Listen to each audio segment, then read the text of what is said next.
Chapter 1. The Inner Shift and the Power of Non-Neediness. There is a kind of exhaustion that sleep cannot fix. It is the exhaustion of constantly managing how the world perceives you. For generations, men were given a very clear blueprint for their lives: provide, protect, and remain stoic. But in our modern era, that blueprint has faded, leaving a void where a clear model of attractive, mature masculinity used to be. In the absence of this guidance, many men have turned outward, seeking validation from the women they desire, trying to piece together their self-worth through the reactions of others. This is the root of an immense struggle, one that is rarely talked about with any real honesty. Your frustrations and failures do not happen because you wore the wrong shirt or stumbled over your words. They happen because you are operating from a place where your emotional world is entirely dependent on external approval. The journey you are embarking on right now is about movement, but this is not the superficial movement of learning a script, memorizing a witty comeback, or standing in a contrived posture. This is an internal movement. It is a profound shift in how you view yourself and your place in the world. When you change your deepest beliefs and mindsets, the right behavior naturally follows. The goal here is to undergo an emotional evolution that fundamentally alters your level of neediness. Neediness is the absolute core of everything we will explore. It is the hidden force dictating your success or failure in every social interaction you have ever had. Neediness is simply this: placing a higher priority on how others perceive you than on how you perceive yourself. When you are needy, every action, every joke, every silence is calculated to win approval. Non-neediness, by contrast, is placing a higher priority on your own perception of yourself. It is a quiet, unshakable grounding in your own values and desires. Think about a man who walks into a crowded room. He spots a woman he is deeply attracted to. If he is driven by neediness, his internal monologue immediately becomes a hostage negotiation. He wonders what he can say to impress her. He suppresses his actual interests because they might seem too nerdy or obscure. If they speak, he laughs a fraction of a second too long at her jokes. He nods in agreement with opinions he actually despises. He bends his reality to fit what he assumes is hers. Even if he succeeds in getting her attention, he has not won. He has only trapped himself in a performance. He must now maintain this exhausting charade, constantly monitoring her mood to dictate his own. This relationship is doomed to become a toxic cycle of approval-seeking, slowly eroding his self-worth. Now picture another man in that exact same room. He is non-needy. He does not lack desire. In fact, he feels the pull of attraction intensely. But his internal monologue is entirely different. He wonders if she is as interesting as she is beautiful. He walks over not to perform, but to discover. If she makes a joke that falls flat, he does not force a laugh. If she expresses an opinion he disagrees with, he playfully challenges her. His primary investment is in his own reality and his own boundaries. Women, through a profound and instinctual intuition, sense this immediately. They do not carry scorecards to tally up your resources or your wit. They feel the intentions driving your behavior. They feel the gag reflex of a man who is trying too hard, and they feel the magnetic pull of a man who is unapologetically himself. Throughout human history, long before the invention of sports cars, designer clothing, or bank accounts, status was communicated purely through behavior. The man who deferred to everyone, who constantly checked the faces of others before taking a step, signaled that he was at the bottom of the hierarchy. The man who moved with purpose, who remained unfazed by the judgment of the crowd, signaled high status and reliability. This is why non-neediness is so deeply wired into human attraction. It is the ultimate indicator of a man who can handle the world. When faced with the pain of chronic neediness, many men take the wrong path and attempt to fake it. They learn the mechanics of seduction without doing the internal work. They use clever lines and manufactured aloofness to create the illusion of non-neediness. But this is just another form of performance, and the truth is always shining through. Eventually, the lines run out. Eventually, the real insecure man emerges, and the foundation crumbles.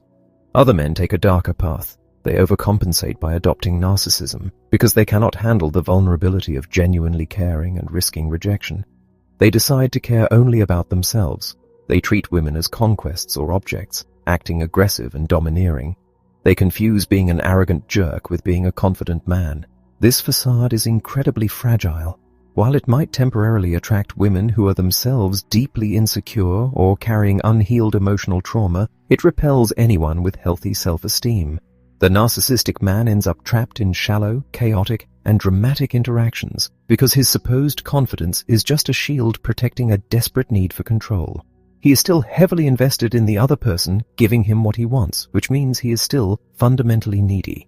True seduction is not about performance or manipulation. It is the natural process of inducing a woman to become as invested in you as you are in her.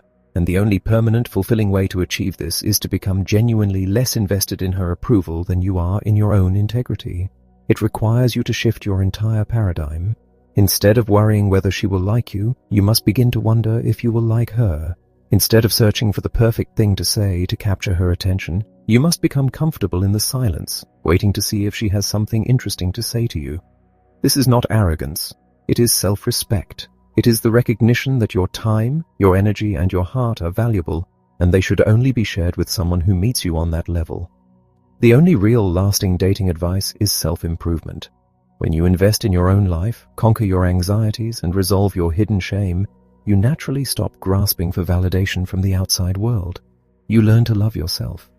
And when you do that, the world feels the resonance of your movement, and the connections you have always desired begin to manifest as a natural side effect of the man you have become. But to reach that place, you must be willing to let go of the armor you have worn for so long, which brings us to the most terrifying and rewarding step of all. Chapter 2. Courage, Vulnerability, and Unconditional Truth.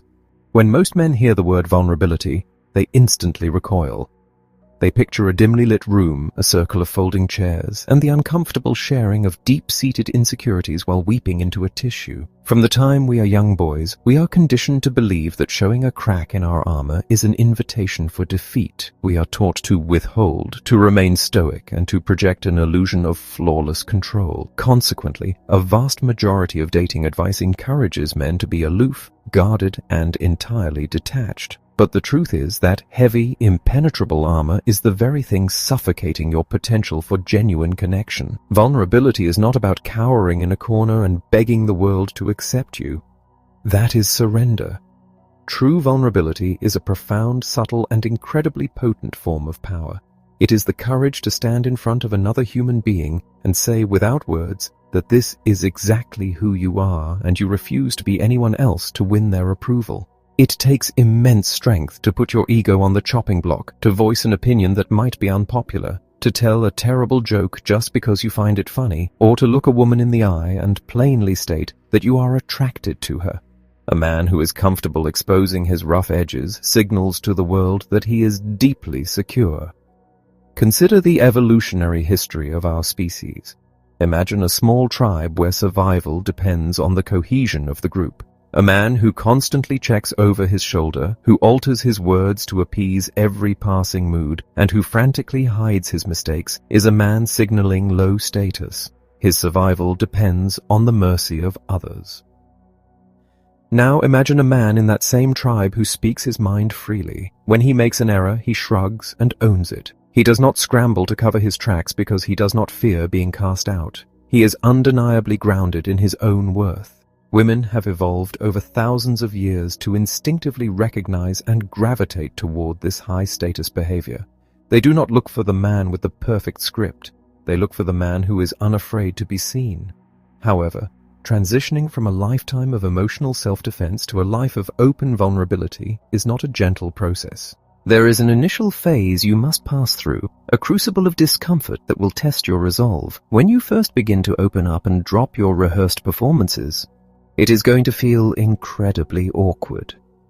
You might overshare. You might stumble over your words. You might finally express your feelings to a woman only to have it come out too heavy, too intense, and completely miscalibrated. Your heart will hammer, your throat will go dry, and when she inevitably pulls away, it will feel like a catastrophic failure. You must understand that this pain is necessary. It is the friction of shedding a false identity.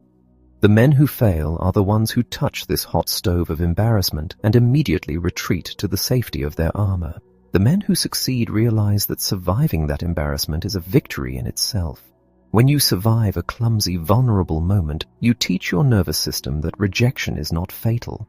You realize that you can express a flawed, imperfect version of yourself, and the world keeps spinning.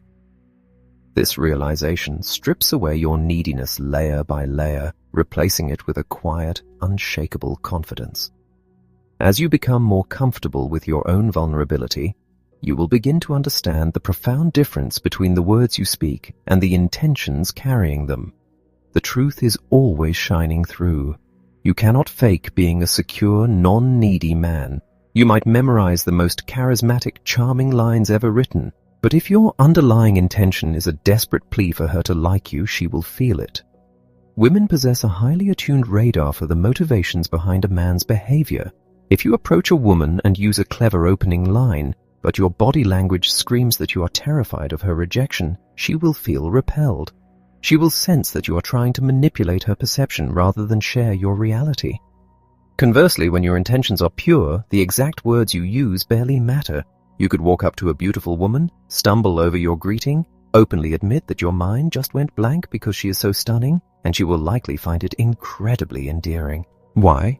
Because the subcommunication of that clumsy admission is tremendously powerful. It says that you are completely comfortable with your own imperfections and that you do not need to construct a fake persona to stand in her presence. Your honesty is a gift, and it is the highest form of vulnerability. This brings us to the vital concept of unconditional truth. Most men operate transactionally when it comes to romance. Think of the man who buys a woman a drink across a crowded bar, walks over, and hovers expectantly. He is not giving her a gift. He is brokering a deal. He is implicitly saying that he does not believe his personality is enough to hold her attention, so he is attempting to purchase it. Women feel the weight of these unspoken contracts constantly, and it feels suffocating. When a needy man showers a woman with immediate, unearned compliments, he is broadcasting that he will do anything for her validation. It is a subtle form of manipulation. An attractive man gives his truth unconditionally.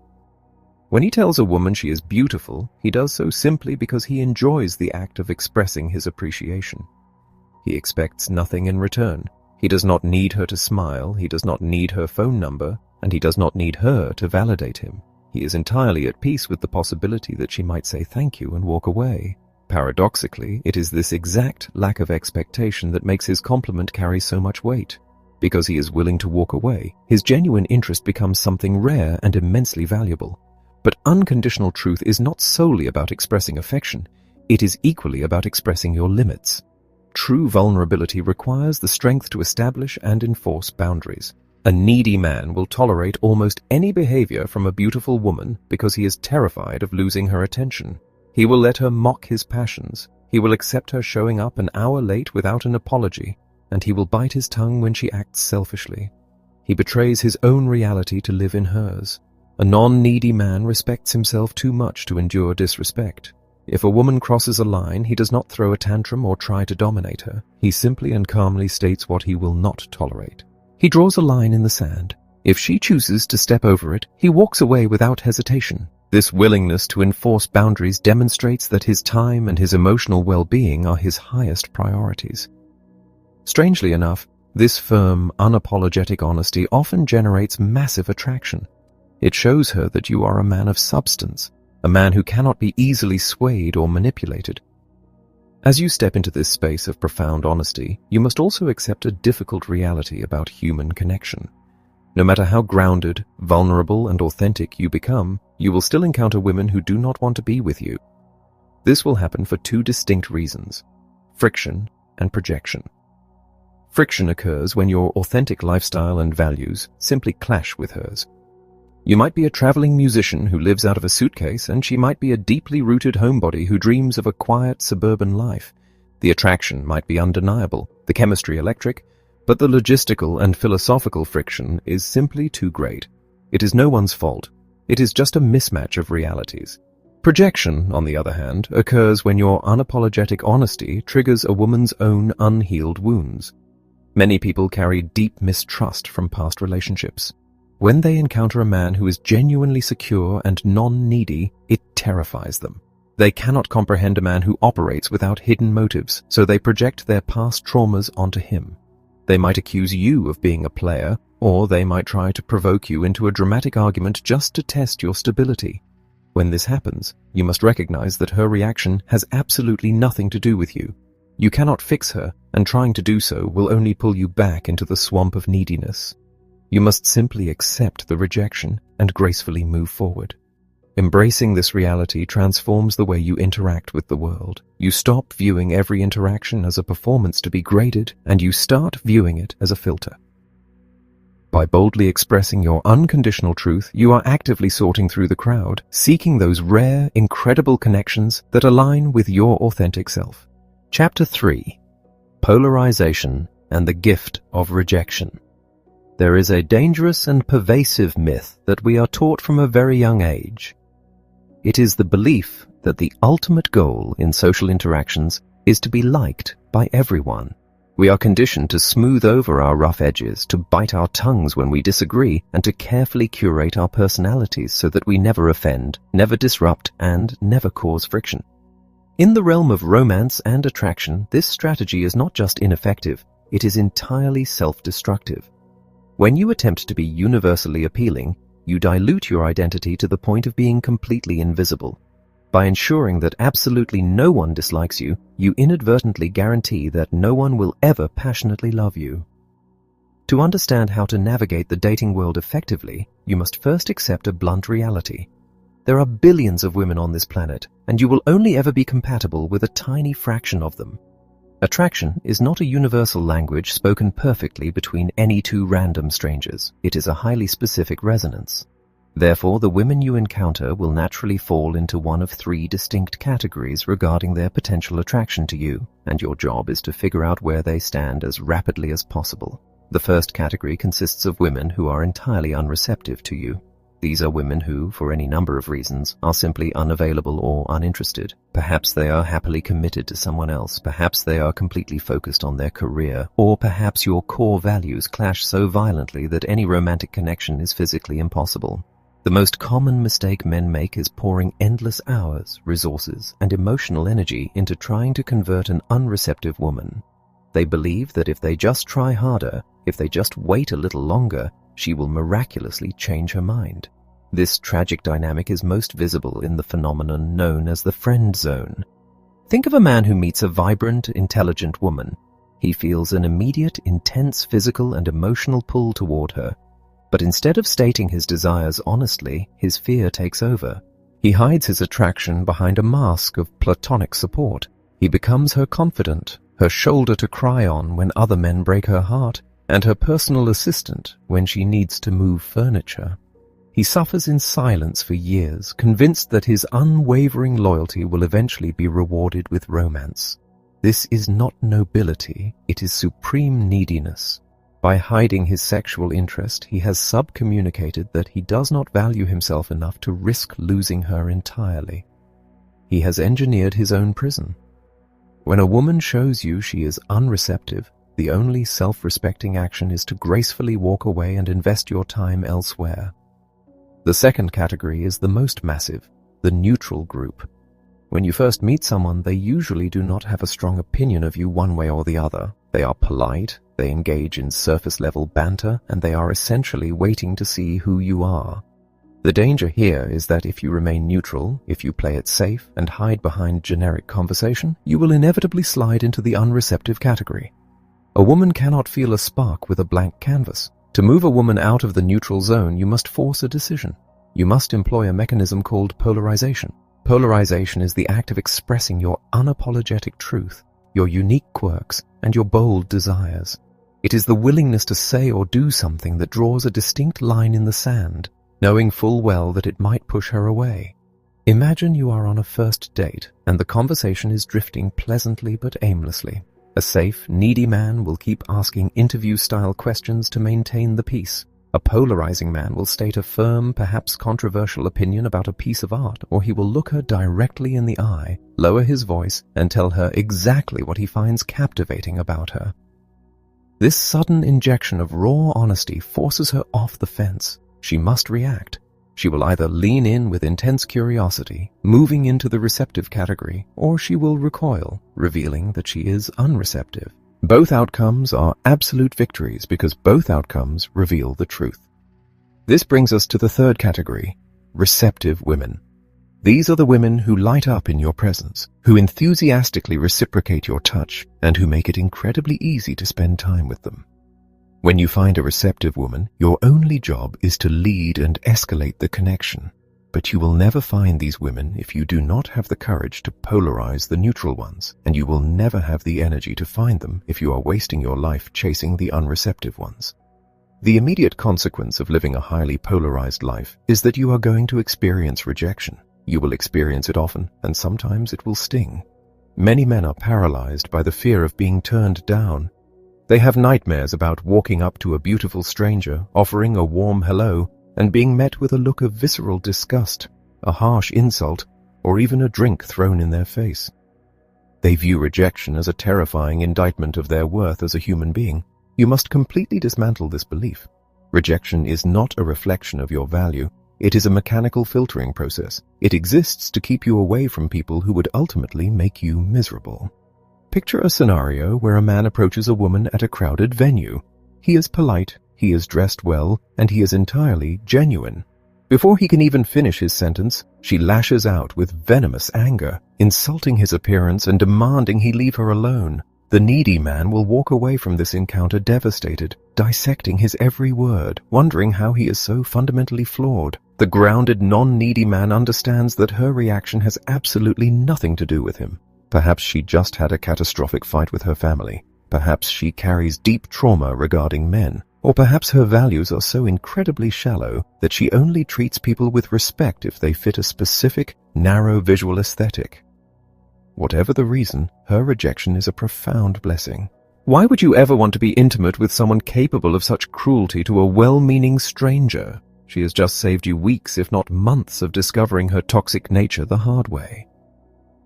Once you realize that the vast majority of interactions have nothing to do with you, you become free. You stop approaching women with the desperate internal plea of hoping she will like you, and you start approaching with the curious, empowered mindset of wondering if you will like her. You understand that a harsh rejection is merely a loud, clear signal of incompatibility. It is the universe efficiently clearing your path. This requires a total redefinition of what it means to be successful in your romantic life. Society, media, and misguided peers often define male success as a numbers game. They measure victory by the absence of rejection, the sheer volume of phone numbers collected, or the physical perfection of the women on their arm. This is an incredibly empty way to live. It turns human beings into statistics and reduces intimacy to a competitive sport. If you define success by how many women you can manipulate into your bed, you will end up surrounded by people you do not genuinely respect, feeling more alienated and alone than when you started. True success is defined by a single qualitative metric, maximizing your absolute happiness with the people you genuinely prefer to be with. Success is not avoiding failure. It is moving rapidly through the failures to find the rare, breathtaking connections that enrich your soul. It is finding a woman who challenges you, who laughs at your specific brand of humor, and who meets your vulnerability with her own. To achieve this, you must embrace the friction. You must stop trying to be the pleasant background noise in everyone's life and start being the defining chord in your own. Let the people who do not resonate with your truth walk away. Wish them well, let them go, and turn your attention back to the horizon. Every no brings you closer to an enthusiastic, undeniable yes. Chapter 4: The 3 Fundamentals and Finding Your Tribe. Imagine trying to build a magnificent house by obsessing over the color of the paint while completely ignoring a cracked and sinking foundation. This is exactly what happens when we fixate on finding the perfect words to say to someone while entirely neglecting the reality of who we actually are. There are 3 interconnected pillars that form the foundation of a truly magnetic presence, and they must be built in harmony. The first pillar is living honestly, which means cultivating a lifestyle and an environment that genuinely excites you, a life that reflects your deepest values. The second pillar is acting honestly, which requires looking your fears directly in the eye and moving forward despite the heavy weight of anxiety. The third pillar is communicating honestly, which is the mastery of expressing your rawest emotions, intentions, and desires with clarity and fluidity. These 3 pillars feed off one another in a constant, dynamic loop. Improving your lifestyle gives you the confidence to take bolder actions, And facing your fears allows you to communicate with a deeper, more resonant emotional truth. Yet, we often find ourselves trapped in one of two distinct extremes. Some of us are incredibly attuned to the subtle emotional currents of the people around us, perhaps far too attuned. This hyper-awareness breeds a paralyzing anxiety. We might know exactly how to hold a warm conversation, but we are too terrified of rejection to actually walk across the room and start one. Others swing to the total opposite end of the spectrum, acting entirely disconnected from the social nuances of the room. These individuals are fearless in taking action and making a move, but they charge forward blindly, oblivious to the unspoken boundaries and feelings of the people they are interacting with. The ultimate goal of our journey is to bridge this gap. We must learn to become entirely fearless in our actions while remaining deeply empathetic and connected in our communication. This pursuit of harmony brings us to a profound realization about the environments we choose to inhabit. Your physical lifestyle dictates the people you encounter, a concept that completely rewrites the rules of attraction. We are often sold a fantasy that a truly charming personality should work universally, in any room, at any time, with any person. But context is absolutely everything. The friction of a mismatched environment is enough to extinguish the brightest spark before it even has a chance to catch fire. Consider a man named David. David is a quiet, profoundly analytical soul. He spends his weekends restoring antique furniture, reading dense historical biographies, and enjoying a slow, thoughtful pace of life. But David is deeply lonely. Believing he needs to force himself out of his comfort zone to find love, he pushes himself into the center of a chaotic, thumping nightclub at 2 a.m. He stands by a sticky bar, shouting over deafening bass, trying to connect with a woman who is there to dance wildly, take shots with her friends, and escape the heavy responsibilities of her week. David feels entirely out of place, stiff and anxious. He tries to spark a meaningful, philosophical dialogue, but his words are literally and figuratively drowned out. The woman looks at him, bewildered by the intense energy he is bringing to a carefree environment, and quickly excuses herself. David walks home feeling utterly defective. He blames his looks, his height, and his inability to be traditionally cool. But David is not defective in the slightest. He is simply standing in the wrong room. He is experiencing a massive environmental mismatch where his core values aggressively clash with the values of the space around him. Now, picture David making a remarkably different choice. He stops forcing himself into environments that drain his spirit. Instead, he honors his own nature and signs up for an advanced woodworking masterclass, or he attends a quiet, curated wine tasting at a local historical gallery. In this new room, the air is calm and the lighting is warm. He strikes up a conversation with a woman examining the intricate grain of a sculpted oak table. He speaks in his natural, measured voice. He shares his quiet passion for craftsmanship and patience. She leans in, captivated, because she shares his deep appreciation for detail and history. The agonizing friction is entirely gone. Without changing a single physical feature or memorizing a single line, David has suddenly become undeniably attractive because he aligned his environment with his authentic identity. Like invariably attracts like. However, your physical environment is only one half of this intricate equation. Your internal environment, your deeply held, often unconscious beliefs, acts as a powerful, invisible filter for the people who enter your life. Our beliefs continuously bleed into our subtle behaviors, and those behaviors act as a polarizing magnet. If you walk through the world harboring a cynical, wounded belief that people are fundamentally untrustworthy and manipulative, you will unconsciously project a defensive, guarded energy. Healthy, secure, and trusting individuals will feel that heavy guardedness and naturally drift away from you.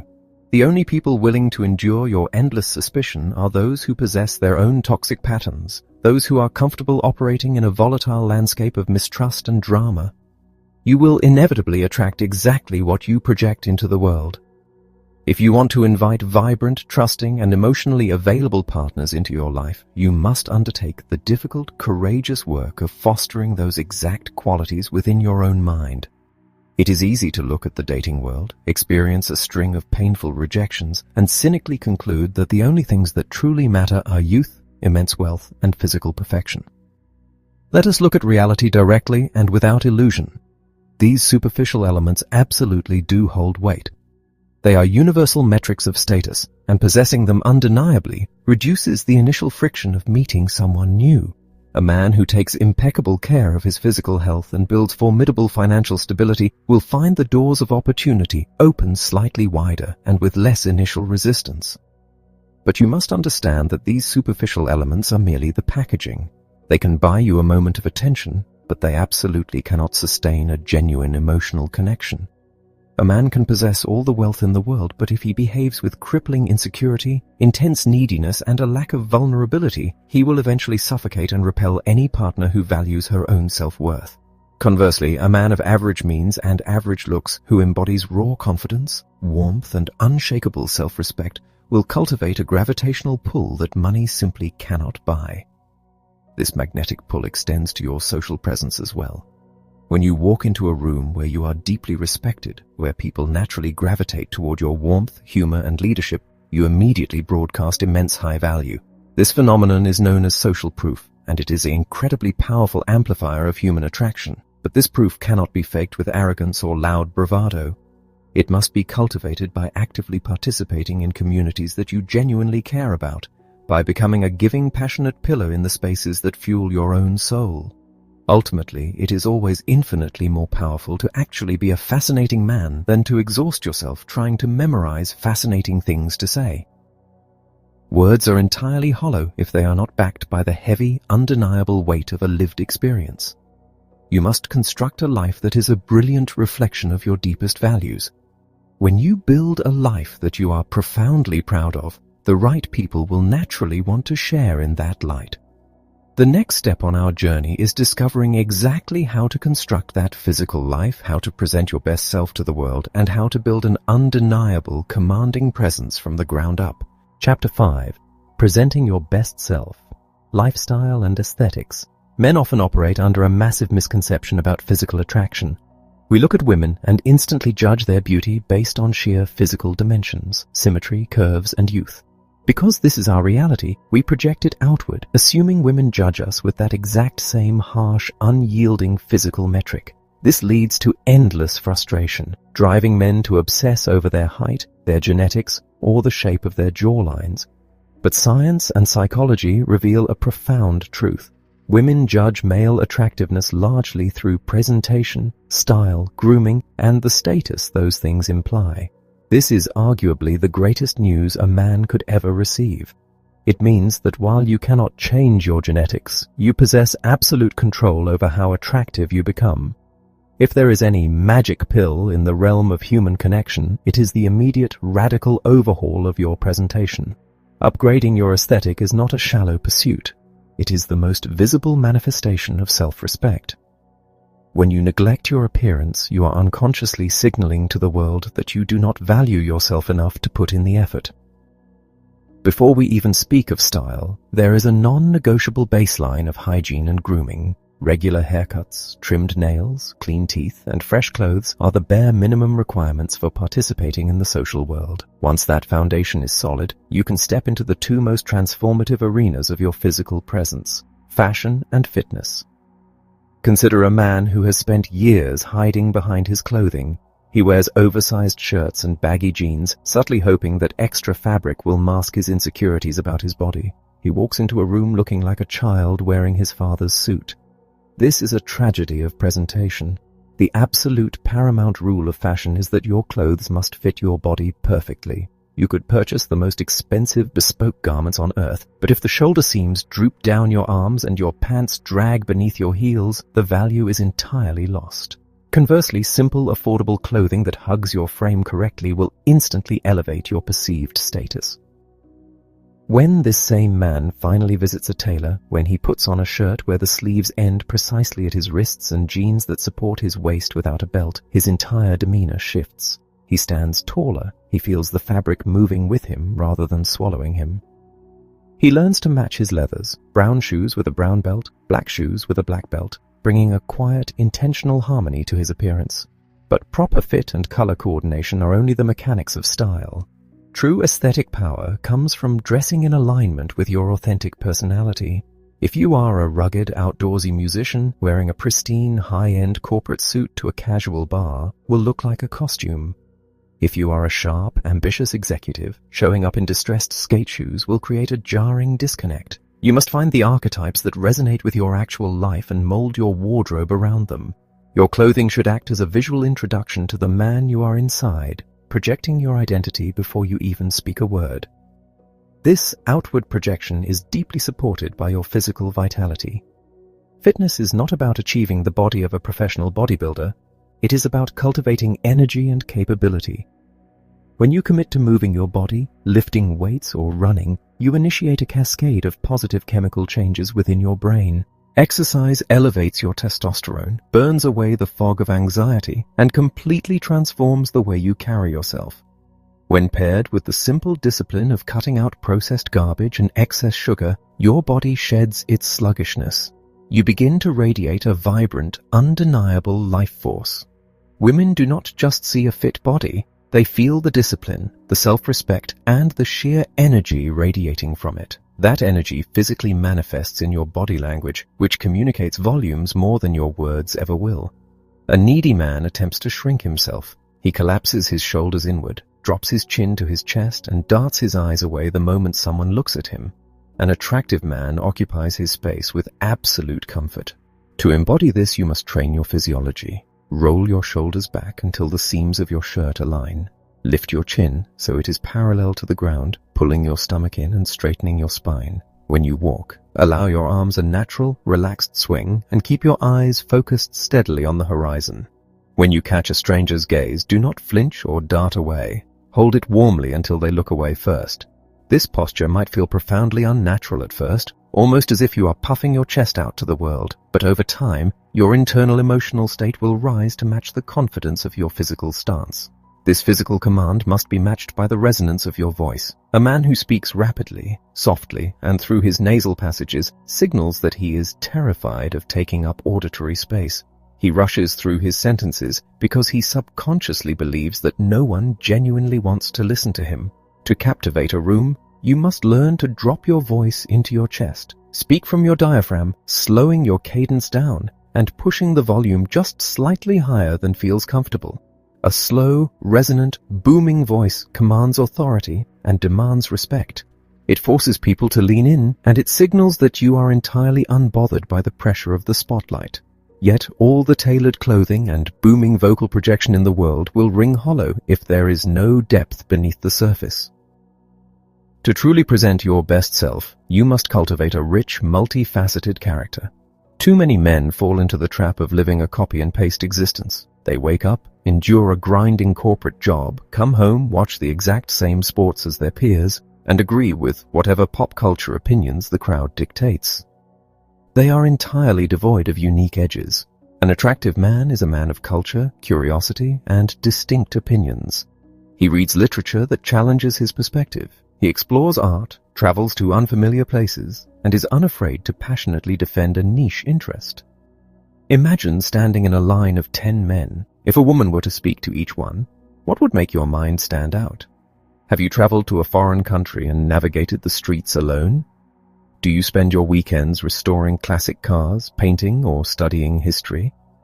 Developing this depth is not about memorizing facts to sound intelligent. It is about building a life so inherently fascinating that your conversational depth becomes a natural byproduct. When your internal world is rich, your external presentation becomes effortlessly magnetic, drawing people in not just to look at you, but to truly know you. Chapter 6. Rewriting your internal scripts and overcoming fear.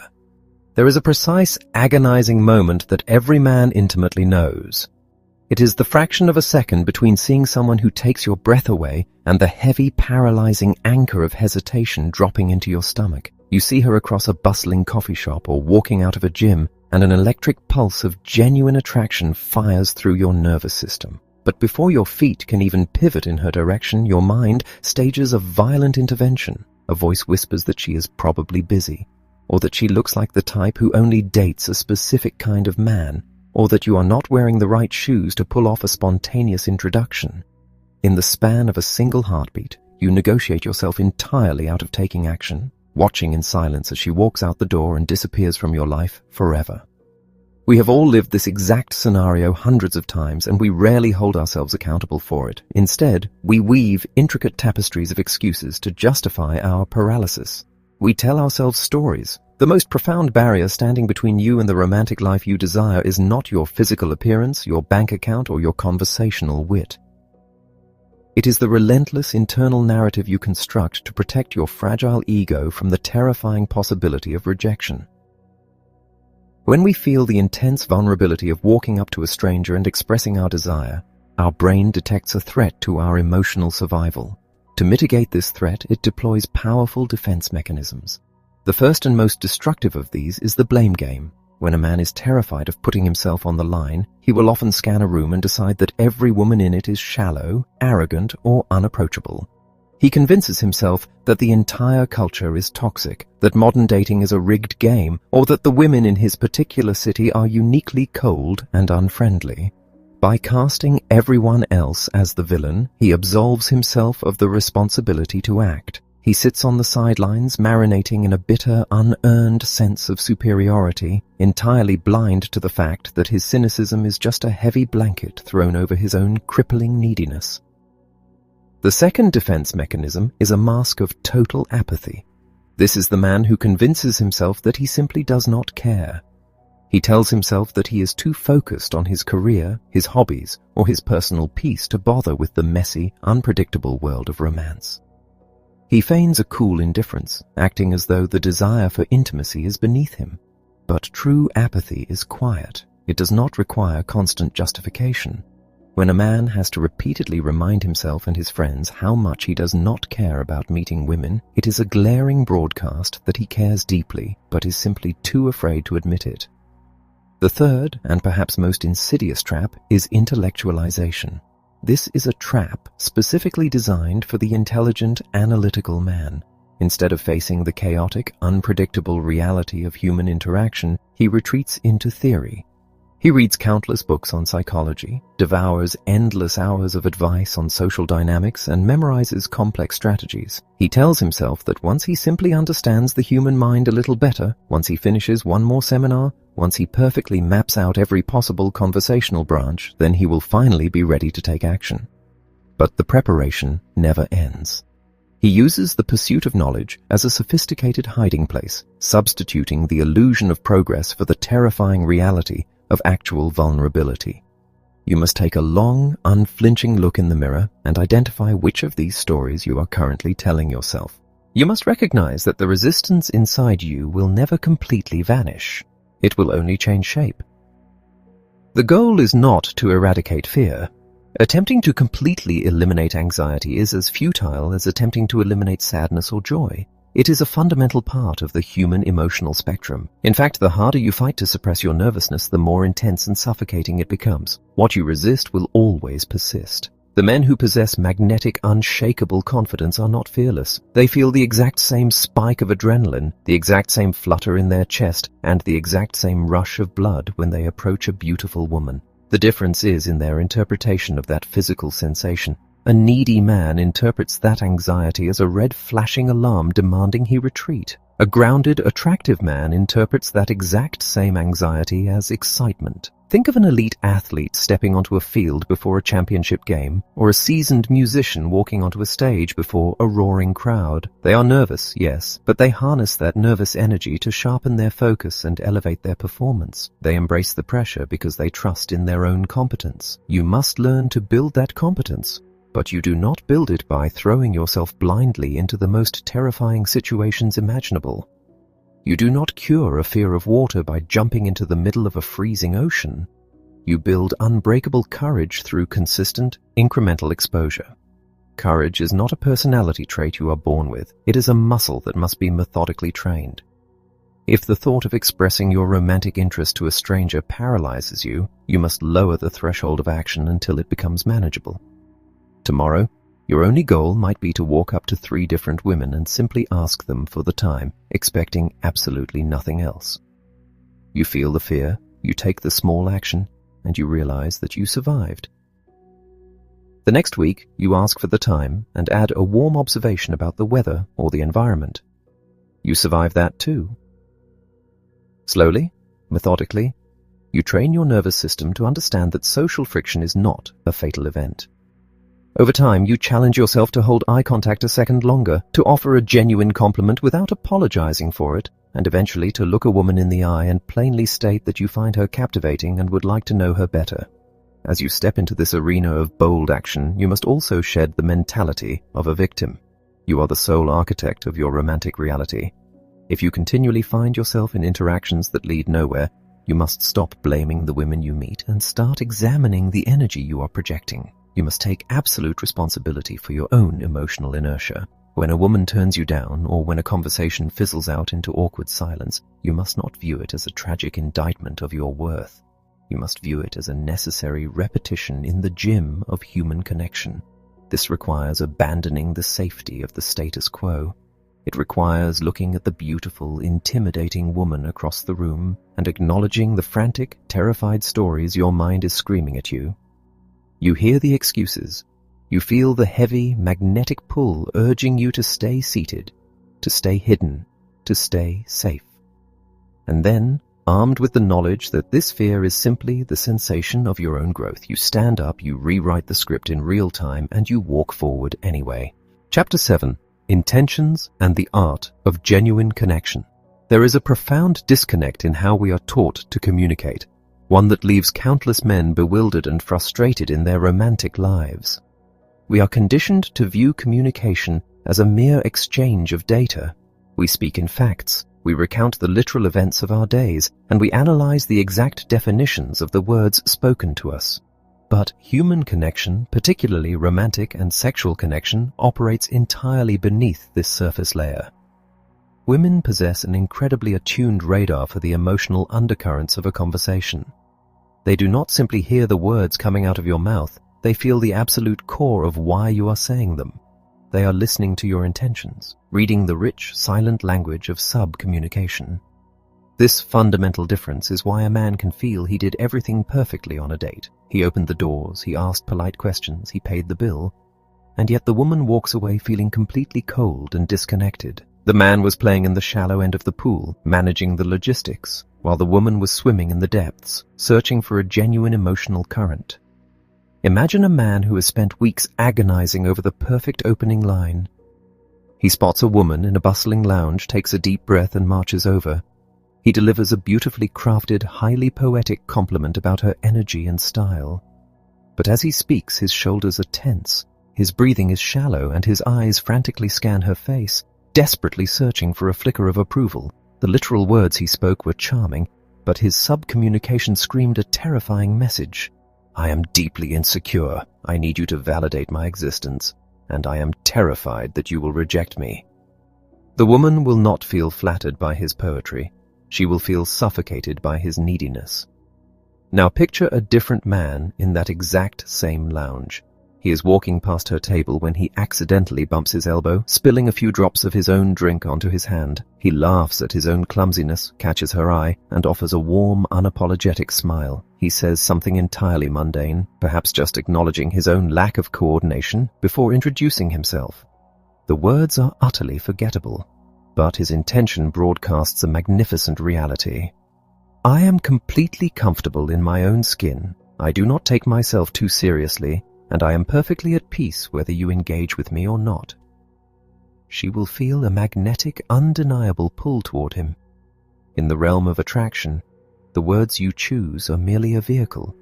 Your intention is the engine driving the entire interaction. This profound truth forces us to re-examine the very nature of how we express affection. Most men operate transactionally. When they offer a compliment, buy a drink, or perform a favor, there are heavy, invisible strings attached. They are brokering a deal, trading pleasantries for the expectation of attention, affection, or physical intimacy. Women navigate these unspoken, manipulative contracts every single day, and it leaves them exhausted and guarded.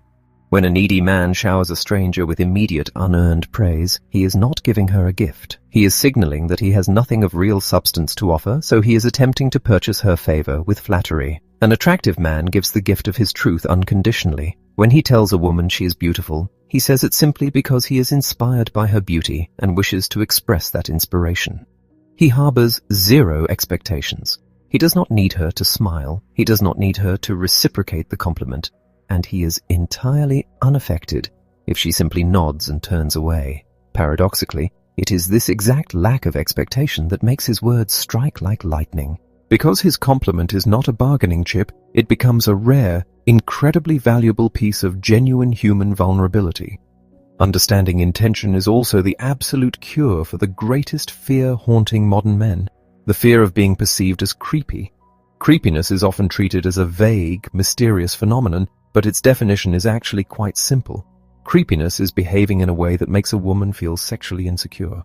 This insecurity is triggered when there is a massive, jarring disconnect between your overt actions and your hidden intentions. If you approach a woman and engage in rigid, polite small talk about her career, but your eyes are undressing her and your body language is predatory, you are creating a terrifying incongruence. She senses the hidden motive. She feels the deceit, and every survival instinct in her body demands that she get away from you.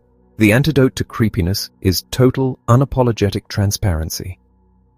When your words perfectly align with your desires, you create an environment of safety and trust. If you are deeply attracted to a woman, trying to mask that attraction behind a facade of platonic, harmless friendship is what actually feels deceitful and unsettling. However, you must also embrace a difficult reality. If you are a man who lives boldly and expresses his desires freely, there will inevitably be times when a woman misinterprets you and finds you creepy. You must give yourself permission for this to happen. It is an unavoidable toll on the road to living an unfiltered life. If you spend your days walking on eggshells, obsessively auditing your behavior to ensure no one ever feels momentarily uncomfortable, you will neuter your own presence and guarantee a life of profound loneliness. This clarity of intention must be present from the very first fraction of a second you interact with someone. First impressions are ruthlessly efficient. The human brain locks in a perception within the first few minutes that can dictate the dynamic of a relationship for months.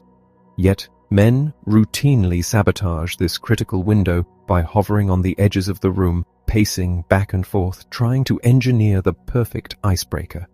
By the time they finally work up the nerve to walk over, their hesitation has already telegraphed immense, suffocating neediness. The mechanics of a powerful first impression are breathtakingly simple, but they require a grounded presence. First and foremost, you must never startle a woman. Approaching from a blind spot, moving with sudden erratic energy, or invading her personal space triggers an immediate biological threat response. Once that alarm is tripped, no amount of charisma can salvage the interaction. You must move with fluid, deliberate purpose. When you see someone you wish to meet, walk directly toward them on a clear trajectory. Do not linger, do not orbit, and do not apologize for your presence. As you close the distance, stand tall, allow your shoulders to drop, and offer a warm, genuine smile. This is not a manic, forceful grin, but the relaxed expression of a man who is entirely at ease with himself and his environment. Look her directly in the eyes, holding that connection without darting away. Speak from the deep resonance of your chest and simply introduce yourself. You can state plainly that you saw her and wanted to meet her.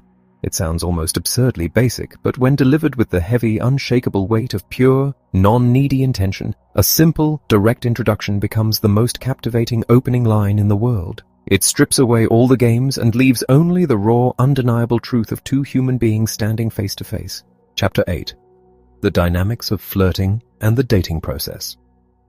There is a profound misunderstanding about what flirting actually is. Many people view it as a superficial dance, a collection of rehearsed winks, canned teasing lines, and manipulative games designed to trick someone into physical intimacy. This is why the very idea of flirting feels exhausting to a man who is searching for something genuine. But true flirting is none of those things.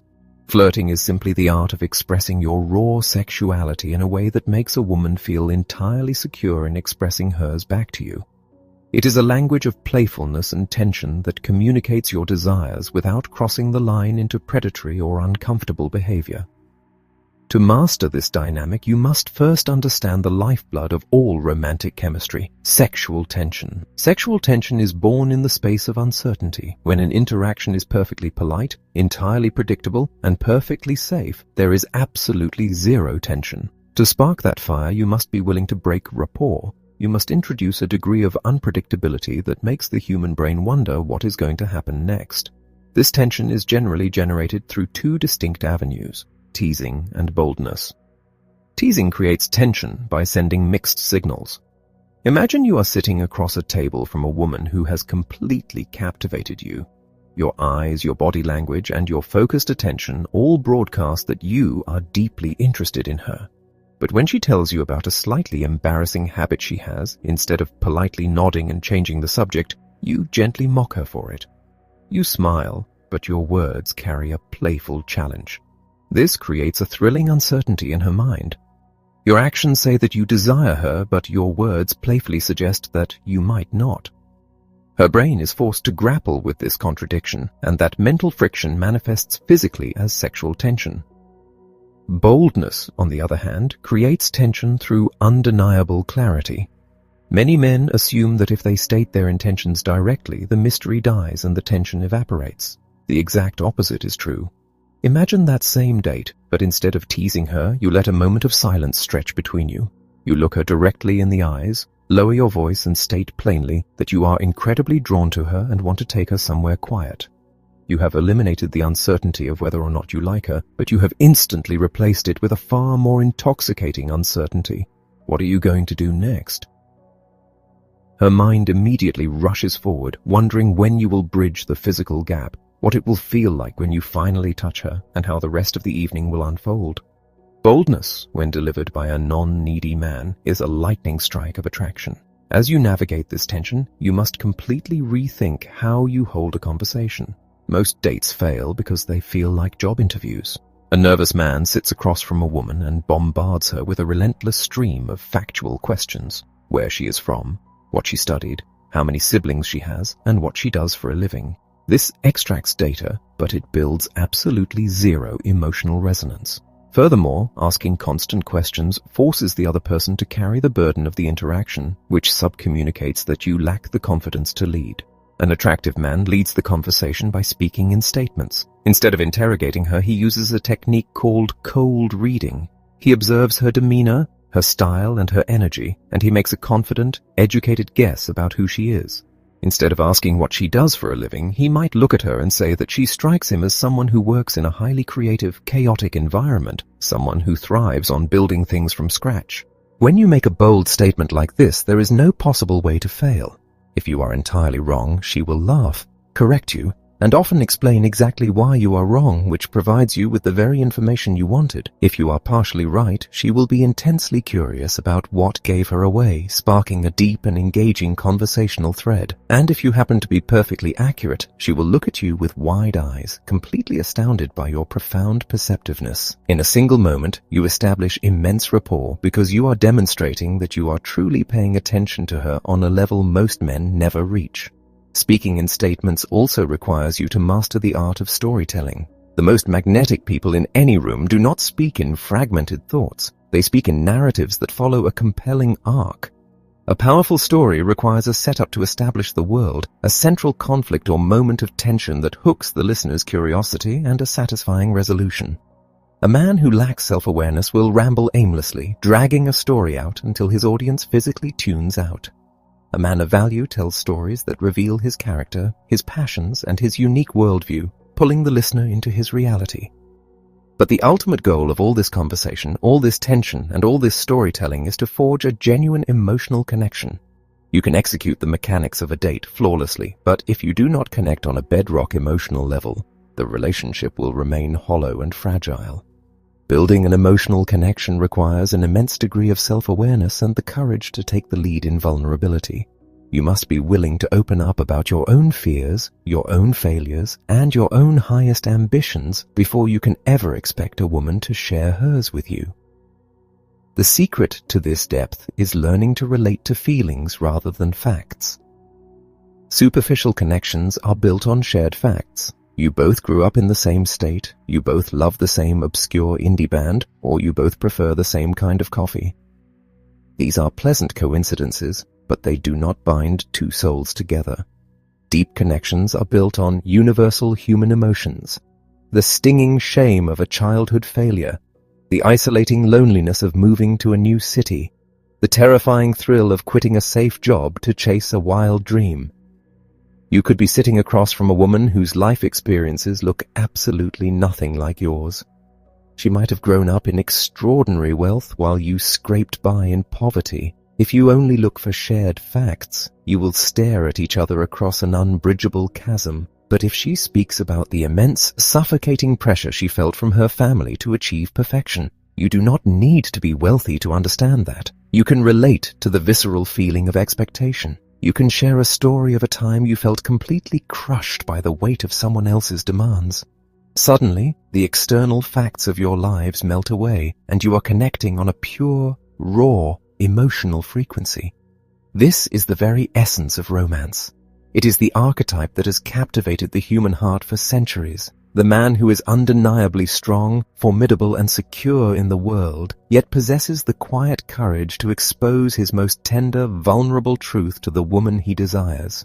When you can navigate the playful, electric tension of flirting and seamlessly transition into the profound depths of shared emotional reality, you cease to be just another date.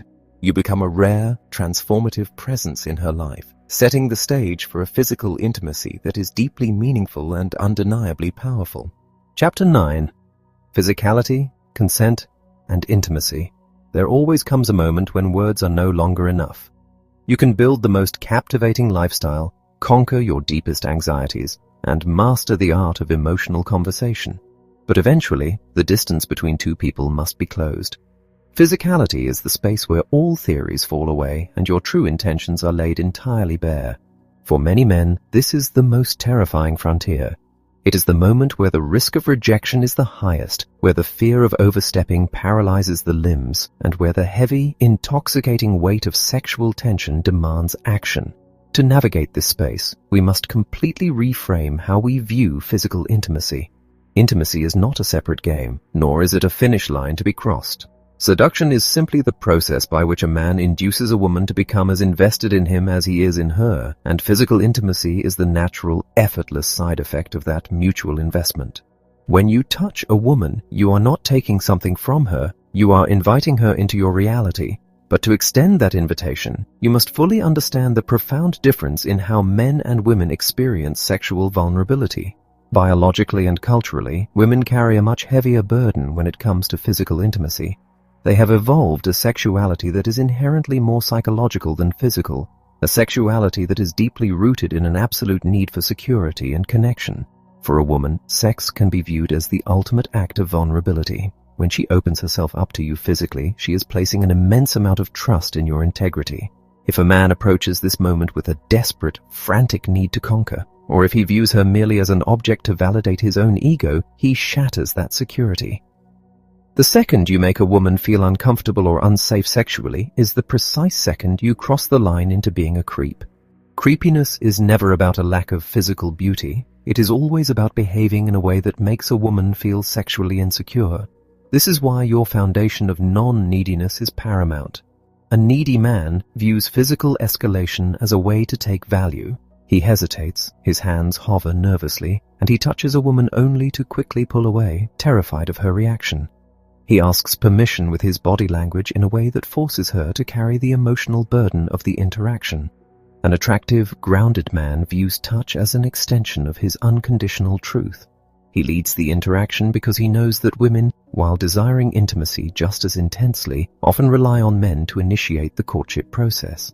He touches her not to force an outcome, but to honestly express his desire, fully prepared to gracefully accept it if she is not ready. Imagine you are walking down a quiet, dimly lit street after a truly wonderful date. The conversation has flowed effortlessly, transitioning from playful banter to deep, resonant emotional truths. The air between you is thick with the crackle of tension.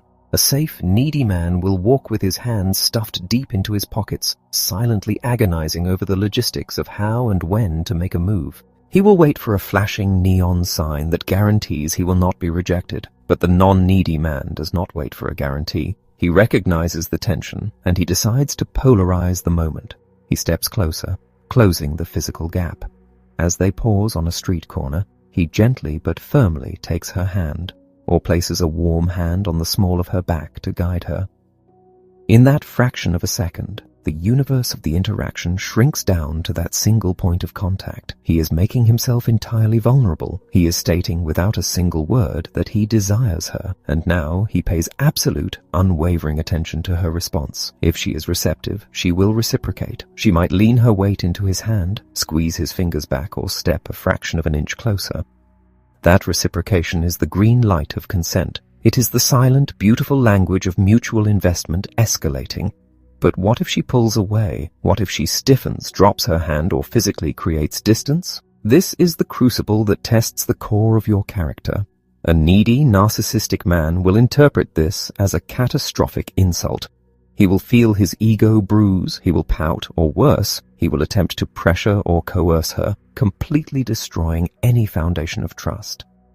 A truly confident man accepts her boundary instantly and without a trace of bitterness. He recognizes that her pulling away is not necessarily a rejection of him as a human being. It is simply a boundary in this specific moment. Perhaps she needs more time to feel secure. Perhaps she carries the heavy ghosts of past traumas and needs to move slower. Or perhaps she is simply not feeling the spark. Whatever the reason, her boundary is sacred.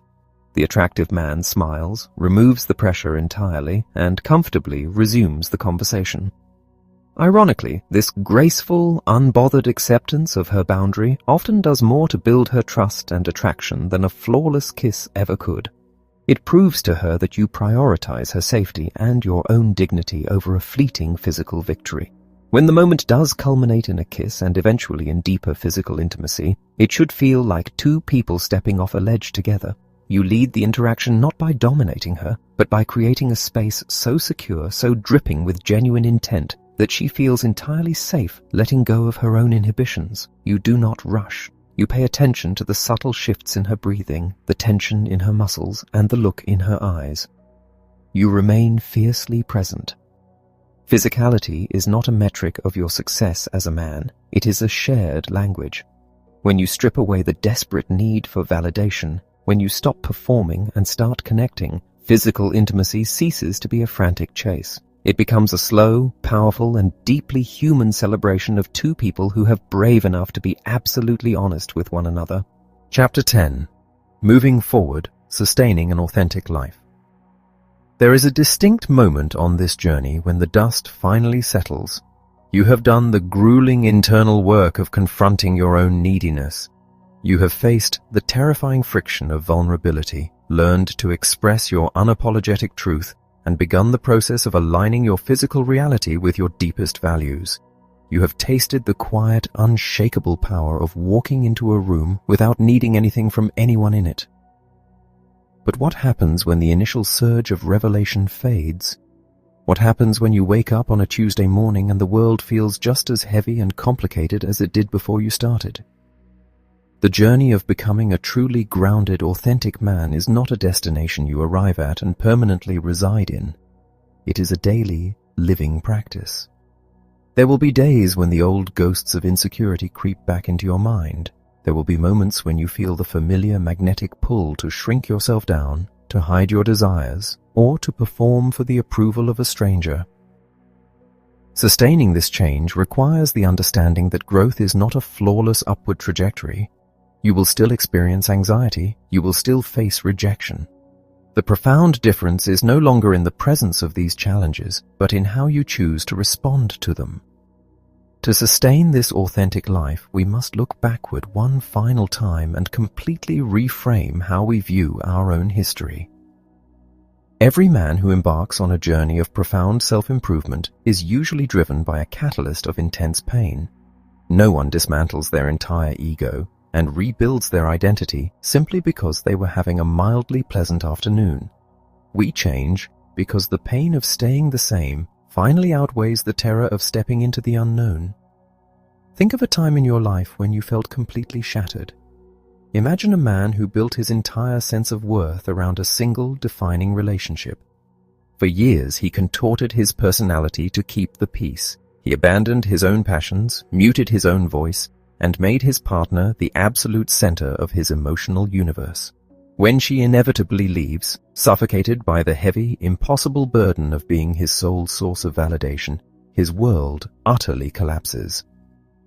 For months, he drowns in a toxic mixture of resentment and despair. He blames her for abandoning him.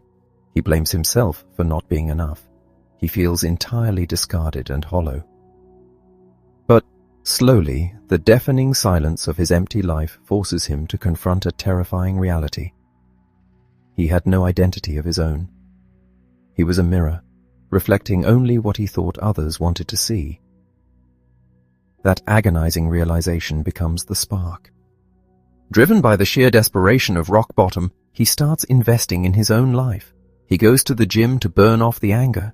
He discovers creative passions he never knew he had. He learns for the very first time how to establish boundaries and say no. He begins to speak his truth.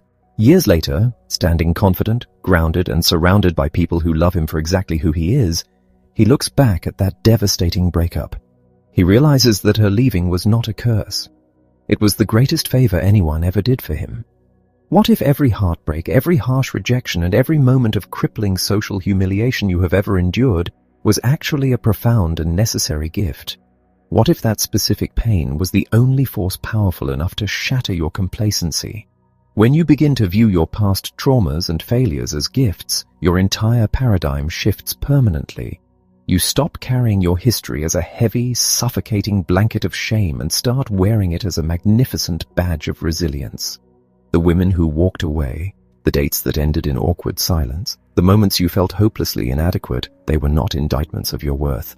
They were vital, necessary instructors. They were forcing you to confront your own desperate neediness. They were pushing you, sometimes violently, to stop settling for the shallow end of the pool and to start building a life of genuine, undeniable substance.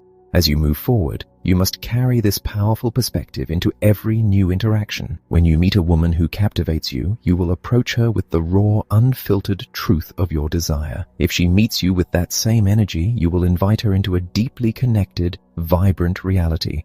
And if she turns away, you will not spiral into the dark, familiar abyss of self-doubt. You will simply accept the gift of clarity. You will recognize that the universe is efficiently clearing space for the people who truly resonate with your authentic self. You commit to living honestly, not because it guarantees a perfect, flawless outcome every single time, but because it is the only way to live a life of true dignity. You commit to vulnerability because the alternative is to spend your brief, precious time on this earth playing a role in a play that someone else wrote. The world is starving for men of quiet, unshakable courage. The world does not need more performers, more manipulators, or more men hiding behind masks of arrogant apathy. It needs men who are not afraid of their own shadows. Men who do not need to tear others down to feel tall. Men who can look a woman in the eye, fully expose their rough edges, and offer their raw truth without demanding a single thing in return. You possess all the tools to be that man. You have always possessed them. The heavy armor has been stripped away. The defensive, panicked scripts have been rewritten. The illusions of performance have been burned to the ground. All that remains is the vibrant, undeniable reality of who you actually are. Step out into the light. Express your deepest desires. Embrace the unpredictable friction of human connection, and let the world finally feel the powerful, unapologetic movement of a man who is entirely awake.